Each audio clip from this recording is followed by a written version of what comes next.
আসসালামু আলাইকুম ওয়া রাহমাতুল্লাহি ওয়া বারাকাতুহু। দেখতে পেরেছেন এটা হলো আমার গ্রামের রাস্তা। গ্রাম অঞ্চলের রাস্তা খুবই সুন্দর আসলে। আপনারা দেখুন আমি কিন্তু ভিডিও করতে গিয়েছিলাম এক জায়গায়। তো আপনাদের কাছে দৃশ্যগুলো কেমন লাগছে?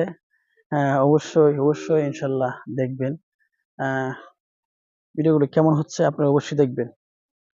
আমার কাছে খুব ভালো লাগে রাস্তা আঁকা-বাঁকা রাস্তা যখন হয়। তো পায়জামা পরতে পারি না। পানি এত পানি। ডানে বামে পানি আর পানি, পানি আর পানি। তো পানির জন্য বের হতে পারি না আমরা ঘর থেকে।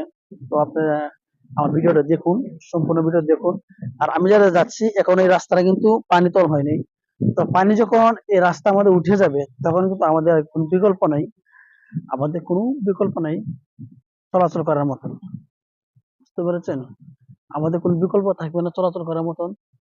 তো যেহেতু এই রাস্তাটা এখন আলহামদুলিল্লাহ শুকনা আছে, এখনো তলে হয় নাই পানি। এজন্যই আল্লাহর কাছে শুকরিয়া আদায় করি আমরা একটু চলাচল করতে পারি, আমরা একটু বের হতে পারি, এখানে আমাদের গরু ছাগল এগুলো রাখতে পারি। আর যখন নাকি এই পানি তল হয়ে যাবে এই রাস্তাটা আহ তুমি সামনে আগাও, যখন নাকি এই রাস্তা তল হয়ে যাবে তখন কিন্তু আমাদের কোনো বিকল্প থাকবে না।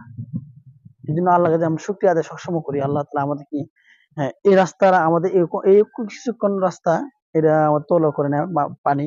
এখানে আমাদের এখানে গরু ছাগল গুলো আছে, আমরা এখানে গরু রাখতে পারি, ছাগল রাখতে পারি।